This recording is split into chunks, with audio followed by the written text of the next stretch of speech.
అందరికీ నమస్తే అండి. నిన్న ఢిల్లీలో జంతర్ మంతర్ దగ్గర వైఎస్ఆర్ కాంగ్రెస్ పార్టీ ఆధ్వర్యంలో ఒక ధర్నా జరిగింది. ఆంధ్రప్రదేశ్ రాష్ట్రంలో శాంతి భద్రతలు క్షీణించాయి, రాజకీయ పరంగా టార్గెట్ చేస్తూ దాడులు పెరుగుతున్నాయి. సో రాష్ట్రంలో శాంతి భద్రతలు నెలకొనాలన్నా, సవ్యంగా పరిపాలన జరగాలన్నా రాష్ట్రపతి పాలన విధించాలి అనే డిమాండ్తో జగన్మోహన్ రెడ్డి గారు, వైసీపీ ప్రజాప్రతినిధులు, ఎంపీలు, ఎమ్మెల్సీలు, ఎమ్మెల్యేలు అందరూ కూడా ఢిల్లీ స్థాయిలో ధర్నా చేశారు. సో దీనికి యాక్చువల్లీ మీడియా కవరేజ్ ఢిల్లీ స్థాయిలో ధర్నా చేయడానికి మెయిన్ ప్లానే నేషనల్ మీడియాలో హైలైట్ అవ్వాలని, దీన్ని జాతీయ స్థాయి ఇష్యూగా చేయాలని, జాతీయ స్థాయికి ఎదగాలని, తెలుగుదేశం పార్టీ కూటమి ప్రభుత్వాన్ని జాతీయ స్థాయిలో బద్నాం చేయాలని.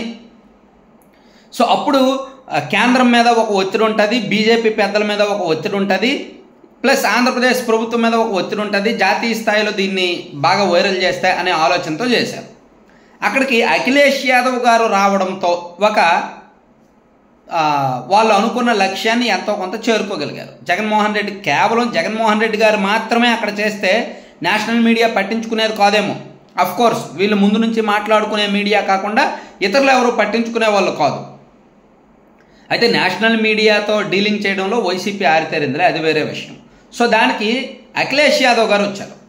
అఖిలేష్ యాదవ్ గారు రావడమే కాకుండా ఆయన చేసిన కామెంట్స్ కూడా ఇక్కడ కూటమి ప్రభుత్వానికి వ్యతిరేకంగా జగన్మోహన్ రెడ్డి గారికి మద్దతు ఇస్తూ ఉన్నాయి. సో అఖిలేష్ యాదవ్ గారు కాకుండా వచ్చిన మిగిలిన వాళ్ళందరినీ కూడా పెద్దగా ఎవరు పట్టించుకోవాలి. కానీ అఖిలేష్ యాదవ్ గారు రావడం మీదనే ఇప్పుడు చర్చ జరుగుతుంది జాతీయ స్థాయిలో. ఇదేంటి అఖిలేష్ యాదవ్ గారు ఎందుకు వెళ్ళారు అని. ఎందుకంటే అఖిలేష్ యాదవ్ గారికి ఒక బ్రాండ్ ఉంది. ఆయన తండ్రి ములాయం సింగ్ యాదవ్ జాతీయ స్థాయిలో తన సామాజిక వర్గంతో పాటు ఒక రాజకీయంగా ఒక చరిత్ర సృష్టించారు. సో ఆయన వారసుడిగా అఖిలేష్ యాదవ్ గారు రాజకీయాల్లోకి వచ్చి ముఖ్యమంత్రిగా పనిచేసి చాలా కీలకమైన నాయకుడిగా, జాతీయ స్థాయి నాయకుడిగా ఎదిగారు. సో ఆయనకు ఆయన సామాజిక వర్గంలో అన్ని రాష్ట్రాల్లోనూ అభిమానులు, అనుచరులు ఉన్నారు. మరి ఆయన వెళ్ళడం, వైసీపీకి మద్దతు పలకడం, కూటమి ప్రభుత్వానికి వ్యతిరేకంగా వ్యాఖ్యలు చేయడంతో ఆంధ్రప్రదేశ్లో ఆ సొంత సామాజిక వర్గంలోనే కొంత రివర్స్ వచ్చే పరిస్థితి ఉంది. అఖిలేష్ యాదవ్ గారికి బహుశా తెలియదేమో, వైసీపీ వాళ్ళు చెప్పినదే విని అలా మాట్లాడి ఉంటారేమో. నిజంగా అఖిలేష్ యాదవ్ గారికి గత 5 ఏళ్లలో వైసీపీ అధికారంలో ఉన్నప్పుడు జరిగినవి తెలిస్తే అలా మాట్లాడి ఉండరేమో.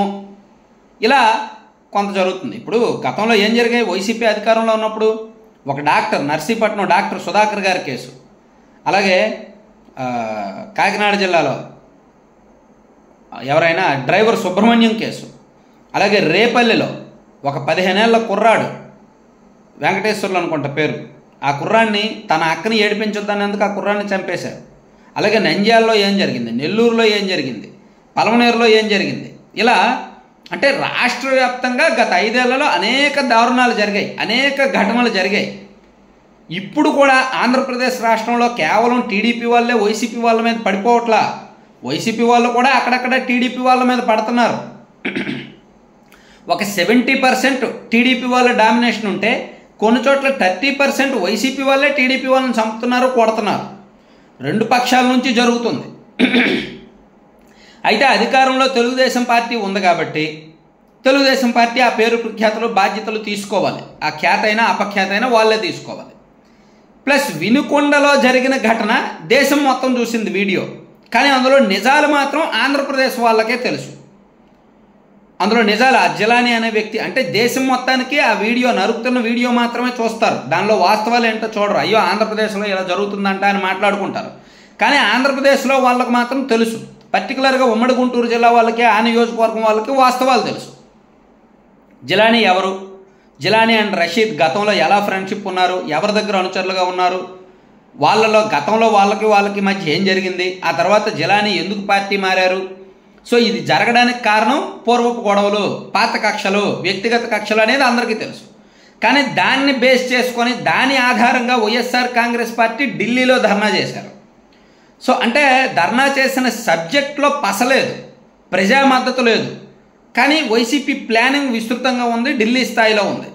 అంటే అంశం వాళ్ళు ఢిల్లీ స్థాయిలో ధర్నా చేయడం తప్పు కాదు, కానీ వాళ్ళు ఎంచుకున్న సబ్జెక్ట్ తప్పు. ఆ సబ్జెక్ట్ మీద అఖిలేష్ యాదవ్ గారు వచ్చి మాట్లాడడంతో ఆయన మీద సొంత రాష్ట్రంలో ఎలా ఉందో తెలియదు, పెద్దగా పట్టించుకోరు. ఆంధ్రప్రదేశ్లో ఉన్న అఖిలేష్ యాదవ్ గారి అభిమానులు, ఆ సామాజిక వర్గం వాళ్ళు కొంత రివర్స్ అవుతున్నారు. అలాగే తెలంగాణ వాళ్ళకు కూడా కొంత ఇష్యూ తెలుసు కాబట్టి వాళ్ళు. సో అంటే జగన్మోహన్ రెడ్డి గారు రాజకీయంగా ఎవరినైనా వాడుకుంటారు. జగన్మోహన్ రెడ్డి గారి రాజకీయం అంతా కూడా ఒక లెవెల్లో ఉంటుంది, ఒక ప్లానింగ్ ప్రకారం, ఒక వ్యూహాత్మకంగా ఉంటుంది. ఆ వ్యూహంలో చిక్కుకునే వాళ్ళు కొంతమంది, బయటపడే వాళ్ళు కొంతమంది ఉంటారు. సో ఢిల్లీలో ధర్నాను కూడా ఈ కోణంలోనే చూడాలి. పూర్తిగా తెలియకుండా అఖిలేష్ యాదవ్ గారు వెళ్ళారేమో అని అనేవాళ్ళు కొంతమంది ఉన్నారు. లేదు బీజేపీ ఎన్డీఏకు వ్యతిరేకంగా ఆయన వెళ్ళారు కాబట్టి అఖిలేష్ యాదవ్ గారు వెళ్ళడం తప్పేమీ కాదని కొంతమంది అంటారు. సో ఎలా వెళ్ళడం అక్కడ తప్పు కాదు. అక్కడ వెళ్ళాక జరిగిన కామెంట్సే, చేసిన కామెంట్సే ఇక్కడ ఆంధ్రప్రదేశ్లో అతని మీద వ్యతిరేకత పెంచుతున్నాయి అన్నమాట.